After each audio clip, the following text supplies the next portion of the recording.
Very glad to have you join us and Off the Press this morning. Thank you. My name is Felicity Ezewuike. It is just one day to February 16. I hope you've made up your mind who to vote for. Before then, let's take a look at some of the headlines making the rounds in our newspapers.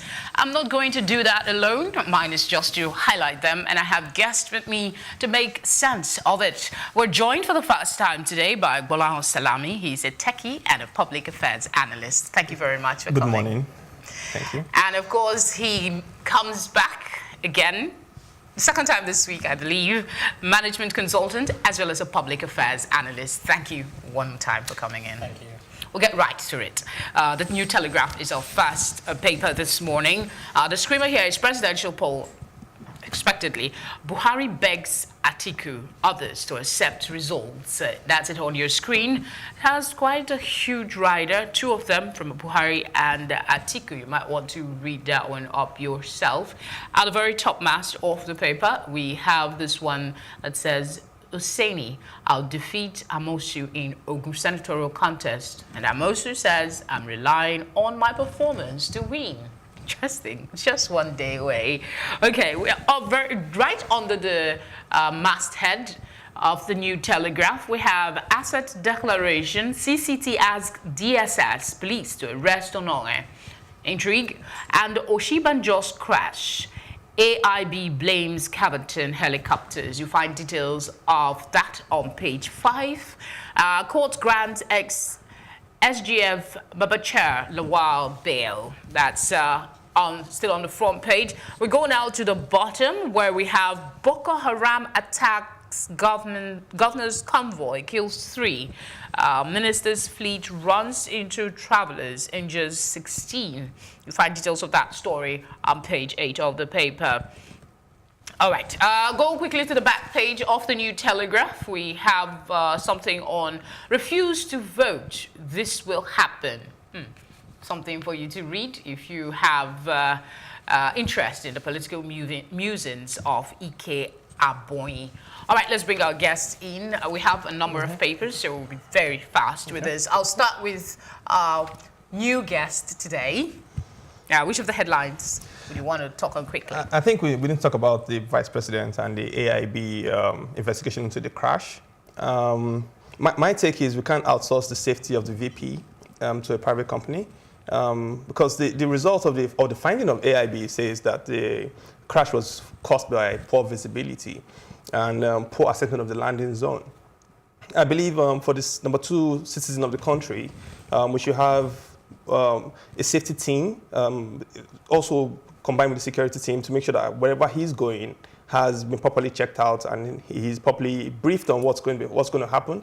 What's happened here is that they've outsourced the safety of the VP to Caverton, and the blame now lies at the foot of Caverton for the crash. And I think that's a news headline that we really need to look into to make sure that we get to the bottom of that, because if he had actually if he had been injured or died in the accident, we will have a different story on our hands, and Caverton can't hold that responsibility solely for the safety of the VP. All right, let's come to you. I mean, the story about the, what looked like a grand scheme yesterday to bring all the contestants together and sign a peace treaty or a peace accord is interesting how the New Telegraph narrates this. It says Buhari begs Atiku others to accept results. I mean, that sounds like a president who is very confident of a victory, you know, and I wonder if when he actually said this to them, if this is what he said to them, what they said, what their response was. Because, I mean, I'm sure they too would have told him, you also be ready to accept the verdict of the people. So I think it's good, but I think that in the grand scheme of things, it's beyond the optics. You know, last week we had a governor who was, you know, using very, very unnecessary language. This week we saw what happened in Rivers State, where a minister in this government was threatening fire and brimstone, you know. and speaking directly to a governor who has authority over the security apparatus in the state. I think beyond just signing treaties and accords, these guys should actually talk to their foot soldiers, to their surrogates, or to the people. Basically saying they should know Yeah, better, exactly. especially having been in public office for a while. For that long, yeah. All right, let's move on to the Daily Sun newspaper and capture as many headlines as we can. Of course, the Daily Sun is reminding us that it's one day to February 16. How ready are you to cast your vote? The big question. We all know all this whole conversation will come to a climax on Saturday. The screamer here is Boko Haram attacks Borno governor's convoy. 5 killed. Army recovers weapons, vehicles. Details of that is on page 43. That was captured on the New Telegraph as well. On the right-hand corner of the top mast, we have Army denies killing, arresting IPOB members in Aba Owerri. That's it. Atiku is speaking here as well. He says, like Jonathan, my ambition not worth blood of any Nigerian. How militants were unleashed on my government. That's Buhari, still on the blame game. Okay, we go to the very bottom. There's a picture of the smiling stakeholders on the front page. There you have it. Their names are right underneath the picture if you would want to know who is who in that photograph. And then at the bottom, we have a reminded to INEC, security agencies, you will take the blame, praise. It has one rider, please to wear a special tag on poll day to guard against impersonation. That's the Inspector General of Police speaking tough ahead of the election. We also have the Onoge's arrest captured on the front page. We flip to the back quickly. Daily Sun has broken tongues. That's what we have there. Warning to election observers and other stories. Yakubu, of course, is featured there. What's this man's thoughts? Amanze Obi. You might want to go read that one up, but let's get our guest in on the front page of this paper. Obinna, which headline would you want to talk about?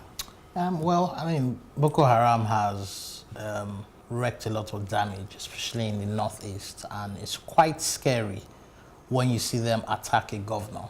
You know, I think governors in that part of the country will have a very specialized and highly sophisticated security apparatus around them, especially when they're doing a road trip like that. So just the sheer audacity to mount an attack like this, it shows the level of sophistication from the terrorist group. And I think, you know, whoever emerges president, there has to be, I mean, we need to round up this whole issue of Boko Haram. I know it's very international, it's very complicated, but when you see things like this, you begin to wonder what the hope of the common man is in Borno State, you know, who doesn't have all this security around them. All right, we have very little time to capture so much headlines, or else I would have taken you up on that comment about Boko Haram. I will go to the Nation newspaper now. Fears over Obasanjo's link with foreign poll observers. That's the screamer. It has a rider. You might want to look at it. It should be on your screen any moment. At the very top of the paper, there you have it.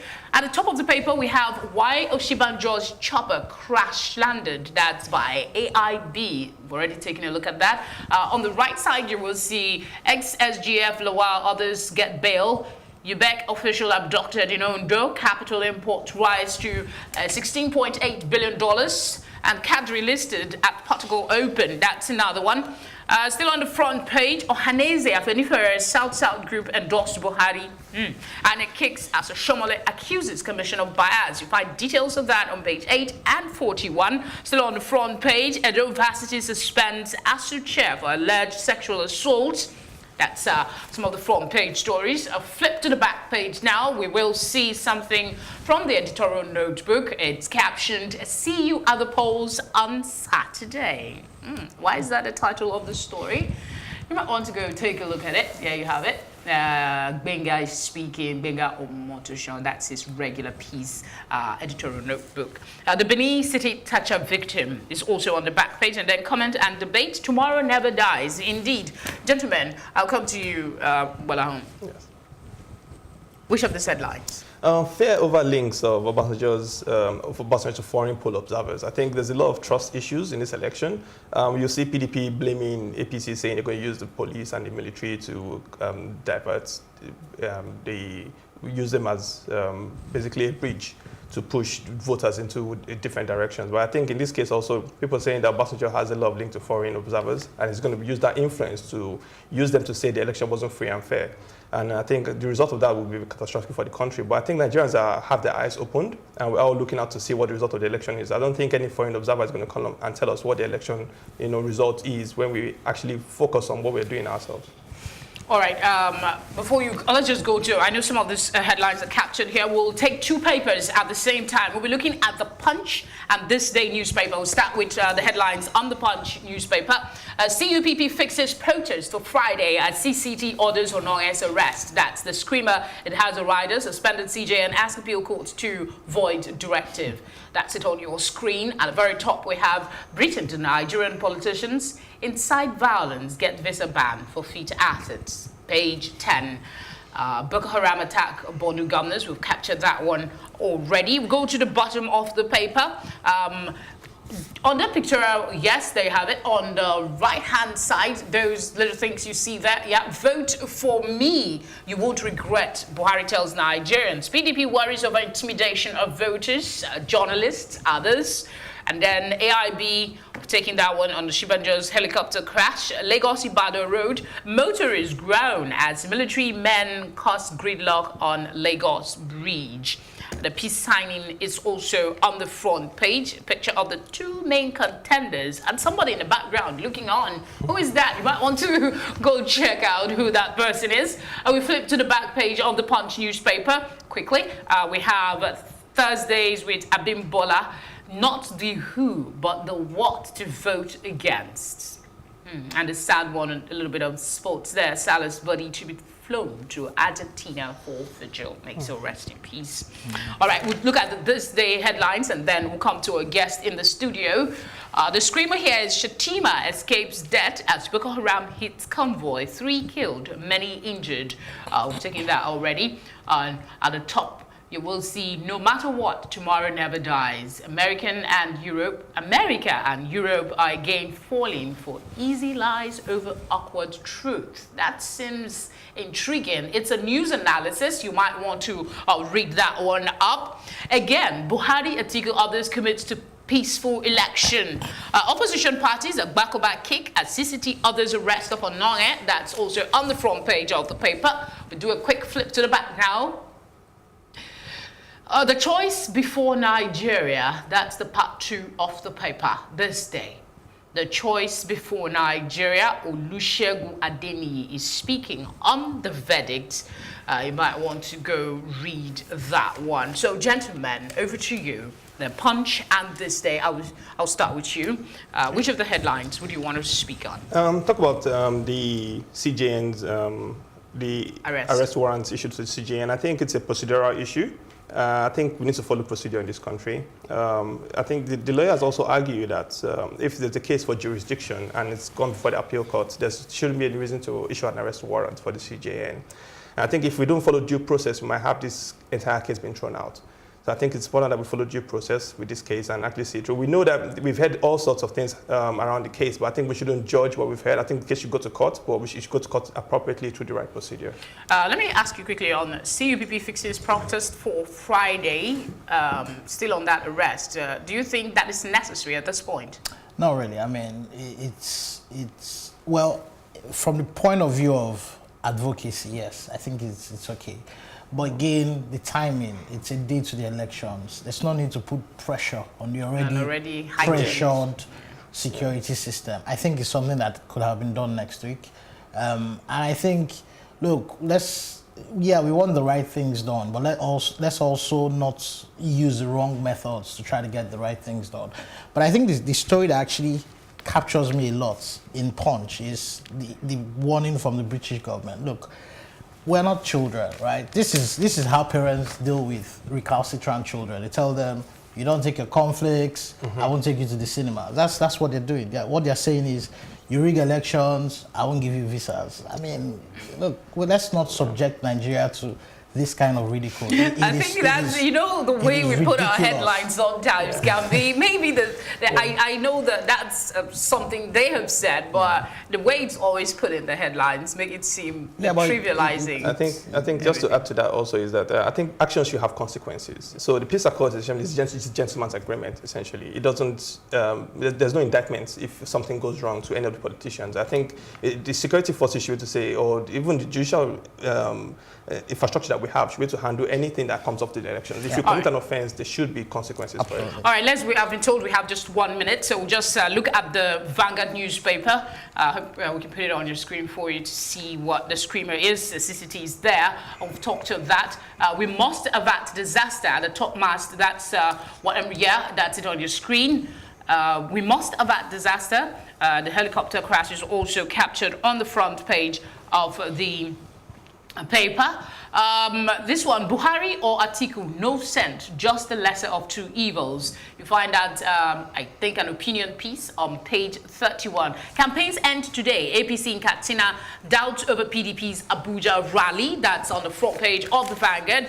Behind it, we have sports. We'll have sports analysts coming to deal with that in a bit. But let's just quickly, gentlemen, 20 seconds, 20 seconds. Which of these headlines caught you? I think we should talk about this campaign ending today. Well, I think campaign ending today, basically, let your vote count. There's no point looking back anymore. Let's look forward to how we can make Nigeria better, essentially. Okay. I mean, same here. I think they've said enough. We've heard enough. It's time for us to take a decision, and let's do that peacefully. All right. Thank you very much, Obinna, Igbewuike. Pleasure to have you. And of course, Gbolahun, Salami, thank you very much for coming. Thank you. Always enjoy this. All right, thank you. I'm still here. We're not done. We have sports coming up in a bit. Stay with us.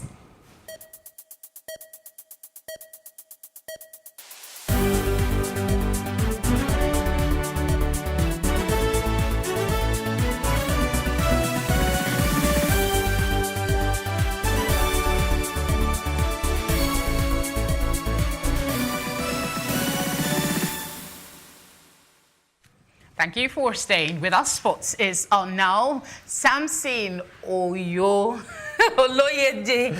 Yeah. All right, quickly, Sporting Sun.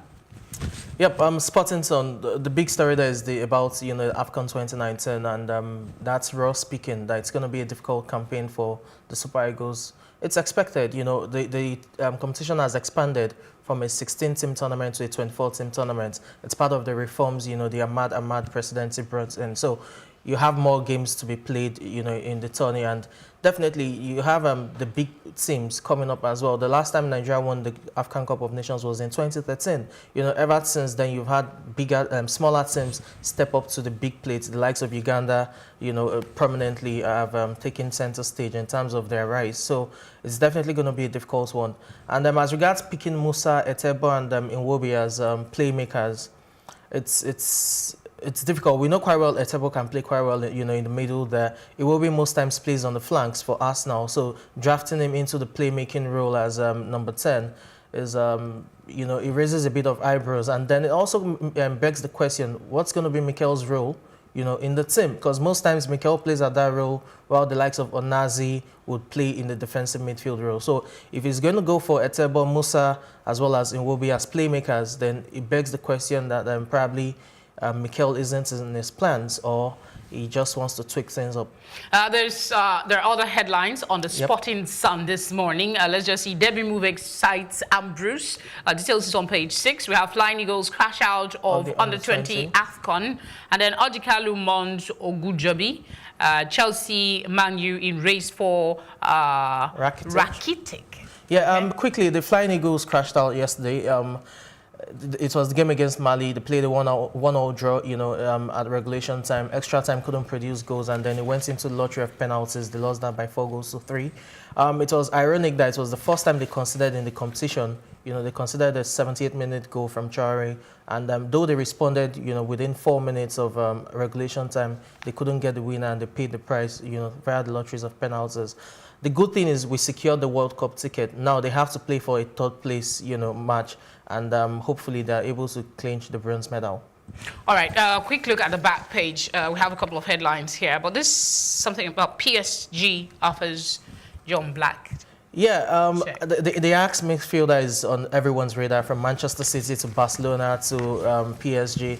It's going to take, you know, a big price, you know, in terms of price, to price him off Ajax stables. Let's see who gets it. There are reports that Barcelona has taken a £122 million loan from two banks, you know, to spend on the transfer window during the summer. So it shows you that clubs are really going all out to get the players. And then the market is inflated. Gone were the days where you could get players for 15, 20 million pounds.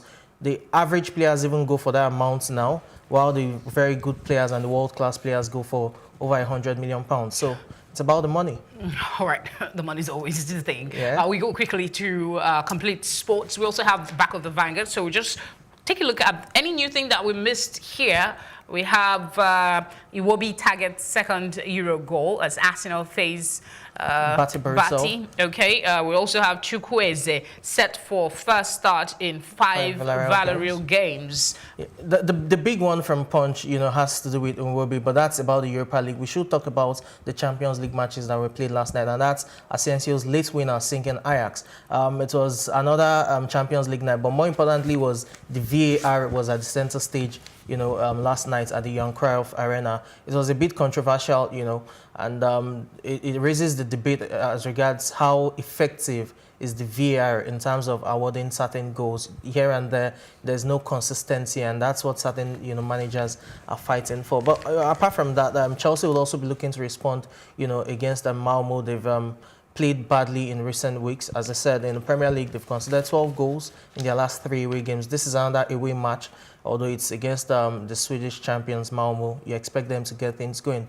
Let's see if Sarri can get his lads, you know, kicking again. All right, quick thought on Vanguard Sports, the back page of the Vanguard. There are some headlines here. Chelsea warned Zidane as Sarri's replacement. And then we have this one on Icardi stripped of Inter captaincy. Yeah, the Chelsea story won't go away, and that's because of the poor results and performances, you know, they've churned out recently.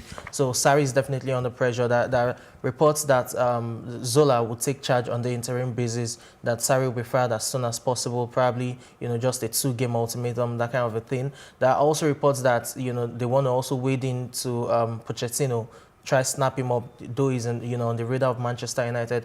A whole lot of speculations right now because of the performances. If there's an upturn in performances for Chelsea, you get the feeling that Sarri probably, you know, still sticks to the job. So it's what it is. Zidane is out of job. Is on Man U's radar, is on Chelsea's radar, virtually all the big clubs. Let's see how it pans out. Thank you very much, Samson. It's a As pleasure. always, a pleasure to have you. What are you doing today? Mr. and Mrs. Katuna on the Vanguard is talking about Happy Valentine, darling. Okay. I'm glad you like the flowers, but to be more romantic, we don't have to exchange flowers. That's on the front page of the Vanguard. You should go and read it up. It's always a laugh. What's your thought? Well, it's great. I personally, I'm just here, you know, I'm single, so Valentine is Valentine. It's a working day for me. Have a lovely day today. My name is Felicity Ezewuike.